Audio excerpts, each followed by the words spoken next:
The mothers. 1. One mother, a young one, stayed. She had impossible hair, so long it once got caught in her bicycle wheels. So thick her hair didn't tear, instead the bicycle stopped. All at once, thick black hair that she could hide behind. If she went out at night, she could throw it over her face and become almost invisible, a dark shadow in darkness. She knew she was pregnant without waiting for the signs. She could feel it in her belly, a candle flame that lit, but would not burn. Still, when she put her hands on her stomach, she melted. Her spine liquefied and she sank to the floor, smiling. The perfect gift, an end to aloneness and searching for purpose. 2. When the baby came, she kept it. She held it close to her nose so their cheeks pressed against each other, so she could smell it, feel it, share heartbeats. It smelled like innocence or ink fresh from print. It smelled as clean as another world, one that we've never been to. She looked it eye to eye. It didn't cry, not much. Its wide eye looked at her larger and wider eye, mouth hanging open and drooling, like it was looking at the moon in the sky of its mother. But this wasn't allowed. She had to hide this. The smelling, holding, the keeping, the loving. It was disgusting, of course. Not by law, by something far worse, by shame, agreement, by nature. She didn't go to the hospital. She had heard the stories, seen the brochures, and in the hospital there was a woman that would push around a cart filled with helium balloons, weights, little black pillows, pre-knotted ribbons, launch pads on and shovels, and nurses with soft shoes. Some balloons came scented like powdered sugar or warm plastic. Some even played lullabies as they rose. Some came with paper tags that read, "Thanks for the try," or "Back to you soon," or just "Good luck." The doctors were kind, mostly. They offered options: the sunset release, the solo launch, the group ceremony every Sunday morning. There were coupons too. Free cones at the boardwalk, discounts on wine. One woman received a punch card. 2 babies floated. 1 beach massage free.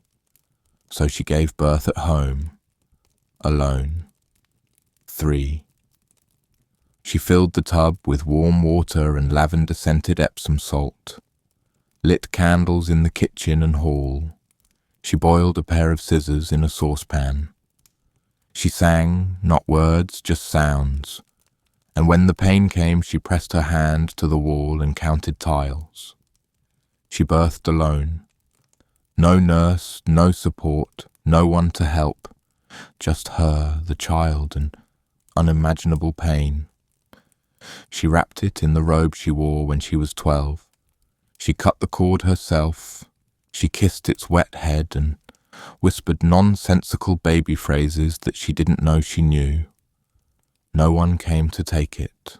No one knew it was there. And that was how it began. The mother that stayed, with her secret. 4. All other mothers weren't like this. Most would drop their babies and run. Once they left the hospital, they'd wrap the babies in little blankets and place them gently in the crook of a tree. Some dropped them in the lake with a bottle of oxygen taped to their bellies.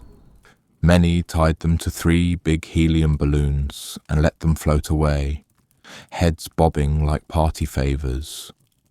Some gave birth upside down, hoping to shoot the child out, like a cannon. Others blindfolded themselves during labor, hoping that if they couldn't see it, maybe it wouldn't exist. But when they took the blindfolds off, the baby was still there. The medical staff watched.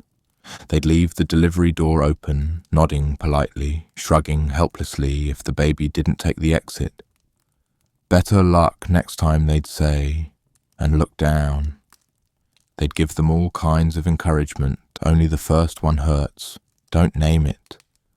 Names stain. The draw trick works if you don't feed it.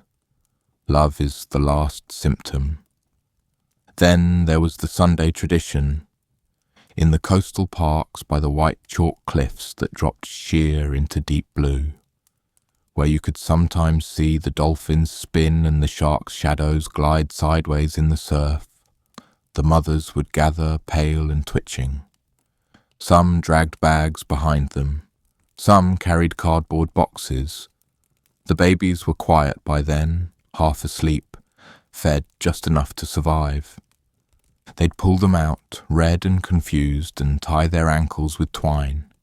Then the twine to a ribbon, then the ribbon to the balloons. They'd release them in unison, the wind sharp and perfect. And the eyes of the mothers, those glass mother eyes, would go frenzied and wet with relief. Some sighed, most smiled. None of them waved. One mother asked for more helium, then more again. She whispered that her baby was heavier than the others. Still, it hovered near the treetops for hours before the wind finally took it away. Sometimes the balloons popped. When they did, the crowd cheered. When the last small dot disappeared into the sky, some clapped. Others bit their knuckles. There were contests. Who could throw the farthest, who could launch the fastest, who could make theirs sing like a scream. Sadly, balloon ceremonies only happened once a week. If an unfortunate mother gave birth on a Monday, she'd have to wait 6 days. Some kept the baby in a drawer lined with socks. Others swaddled them in grocery bags and slid them under the sink. One woman fed hers half a cracker per day, afraid it might grow teeth before Sunday came. Other mothers left their babies with the dog packs. "They'll teach manners," one woman bragged.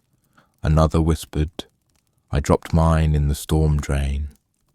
Some tossed them in the garbage truck with the last of the takeout. Others buried them in the garden next to sunflower seeds. "I wonder what will grow," they'd say, sipping coffee, eyes rimmed with sleep. But his mother raised him in secret. 5. She stitched his first shirt from the leg of a fisherman's trouser, found drying on a rooftop line, taught him to sit upright, even though his bobble head made him tip sideways like a drunken bird. She spoon-fed him soft butter and the pulp of overripe figs dropped from the neighbour's tree, a sardine he sucked on like a thumb. Once she gave him an arm of octopus, which he chewed like gum and spit out laughing. Outside, a dog barked at a passing scooter. The sea hissed against the rocks. Each time he did something new, rolled over, reached, smiled, she clapped. Softly. Only softly, because inside their apartment it was always hush time. Always dusk. She kissed his wet lips, painted stars on his cheeks with flour and ash. She called him Mirror. He called her Candle, but only in the closet. They hid there, limbs folded like laundry, breath slow and synchronized. They'd whisper jokes, trace shapes on each other's arms, pretend they were cave people hiding from the sun. They decorated the closet slowly. One afternoon she pressed glow-in-the-dark stars to the ceiling, whispering their names. That one's baby Orion. That one's pillow moon. On the wall, she taped up old photographs from a flea market. Grey-eyed children in stiff collars, women with fierce jaws and hidden hands. "Your ancestors," she said. He didn't ask how she knew. He just traced their faces with a finger, then rested his cheek against her knee. She papered the house windows in newspaper, then hung curtains. When asked, She told neighbours she was allergic to drafts. She told him he was a secret treasure. She told herself he was a sickness. She was never sure which. 6. The town was beautiful, of course. Tourists called it that all the time. In the afternoons the fishermen came in, their boats bobbing behind them, nets heavy with silver things. The air always smelled like salt and diesel, fish guts and lemon soap. On Sundays you could hear the church bells above the clatter of spoons in gelato cups. The beach was all stones, flat and grey-blue, perfect for skipping, hot enough by noon to burn your feet. Women sunned their legs and clicked through gossip like worry beads. She watched it all from her window, or the roof, or through the curtain she didn't move. The wind there was clean and strong, like something scrubbed. Sometimes she imagined going out, just for coffee, just for 5 minutes, just for a single peach-coloured scoop of gelato. But she couldn't risk it. At night, when she let herself rest, she sometimes dreamed of the stork.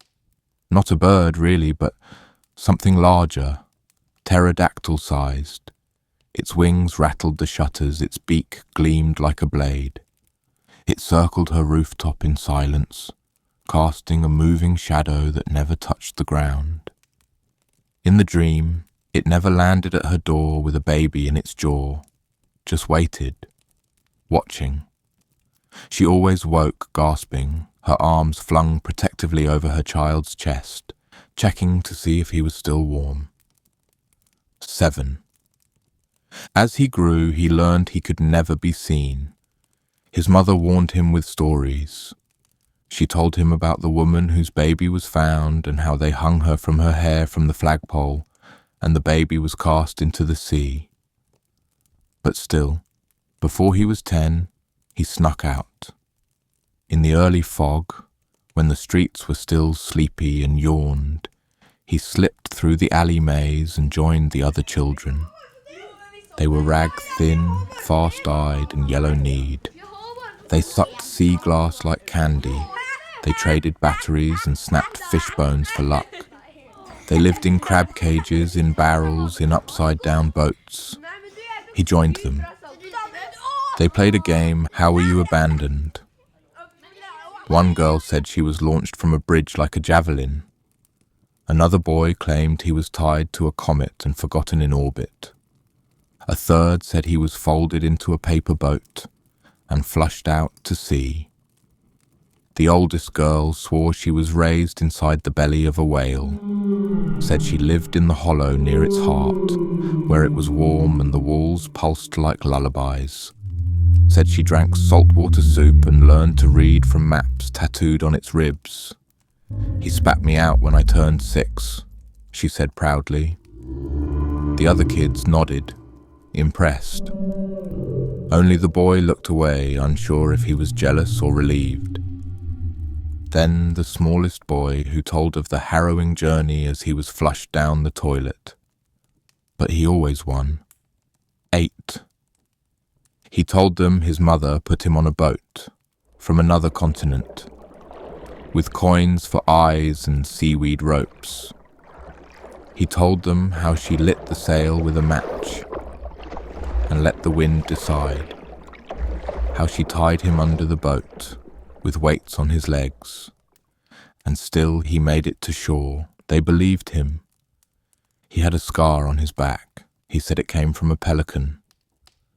When he was done telling stories, he'd slink through the alley maze and knock on the back door.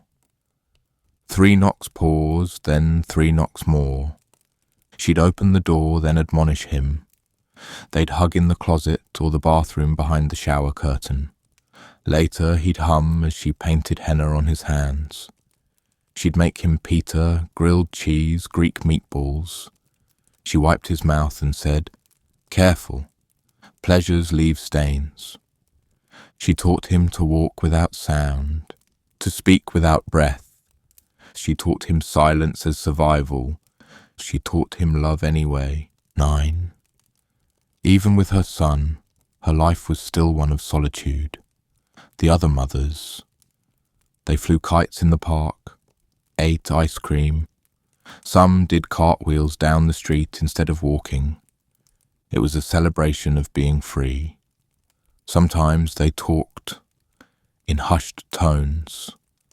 "My little one probably lays on the bottom of the sea," one whispered. "Mine dug under the ice, clever girl," said another. "Mine, fins by now, a swimmer, a siren, or seal food." The last said that hers was probably a little pile of bird bones. No one missed them. No one admitted guilt, or had any. You could always tell a mother on the street. Sometimes a child staggered out, dirty and alive, chewing on a fish bone or dragging a scarf. When the mothers saw them, they scattered. They dove behind bushes, flung themselves into fountains, knocked over fruit stands, pretending to faint. One woman sprinted into a gelato shop and locked herself in the freezer. Other mothers, the older ones, got more accustomed to sightings. They didn't run. They just turned cruel. As the child was walking by, they'd trip them with their foot, then laugh, or cough if they were on oxygen. Sometimes the braver ones would just go up to them and kick their little knees. The children would get up, knees bleeding, and look back. "Another fucking mother," they'd say, and retire to their tree crook to tend the wound. And of course, mothers were always nosy. 10. One day a grandmother leaned from her second-floor window. She was waiting with a bat to swing at pigeons. Instead, she smelled it. Something sweet. Something powdered magic. It reminded her of something she had long scraped out of herself. She looked down.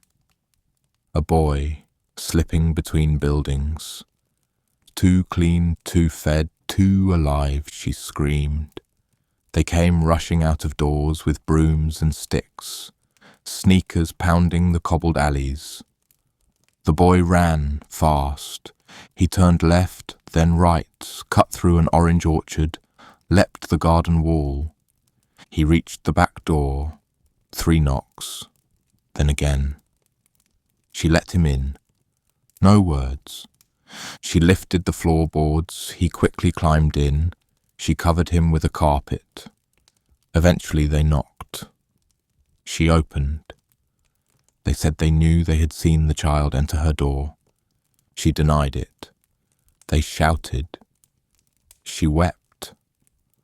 Finally, she showed them. She pulled back the curtain that separated the kitchen. She showed them the doll. It was boy-shaped and boy-tall, stitched from old clothes, stuffed with rice, lashed to a chair. She threw it to the ground and beat it with a mop. "I do this every day," she said, "for closure, strength, for exercise." The mothers stopped, stared, then nodded. One asked where she got the pattern, another clapped. They left satisfied. 11. He grew into a man almost. He got broader, hairier, louder. He spent his afternoons close to the cliffs, watching the sea erase itself over and over. The fig tree was gone burnt, someone said, during a wedding. The barrels where the alley kids once played were filled with gravel now. A shoe repairman had replaced the gelato shop. The old woman with pigeons had fallen from her window and died years ago, and the birds wandered around the sky like confused baseballs. Nothing knew him anymore. Even the salt air felt different. He walked home, through the alleys and trash and shadows. He knocked on his mother's door. She didn't answer. He knocked again, then louder. She opened, but only a crack. Her hair was tied back. Her smile was gone. "Go," she said. He reached toward her. She slapped his hand. She threw a shoe at his head. "I don't love you anymore," she hissed. He stood there, in the alley, blinking, tears running down his cheeks to his chin, then dropping off. He tried to ask what had happened, but the closed door didn't answer. Then he turned and walked back towards the shore. 12. This mother was born backwards, it seems. She only loved children, and he'd grown too old. Was it true or just a well-told lie? Tell us what you believe and why. We know many of you listen late at night, sometimes while drifting off to sleep. Maybe you're wrapped in polar bear blankets, deep in the Arctic dark. Maybe you're swinging in a jungle hammock, wrapped up like a snack. Or maybe you're alone in a quiet room, or so you think. Let us know where you're listening from, and whether this story kept you awake or gave you good dreams. And one more thing. If you know a rare or hidden place, a ruin, an old legend, a forgotten town, share it in the comments. Your suggestion might become part of the atlas. If you enjoyed wandering these forgotten corners, subscribe and join us again for another journey into the unknown.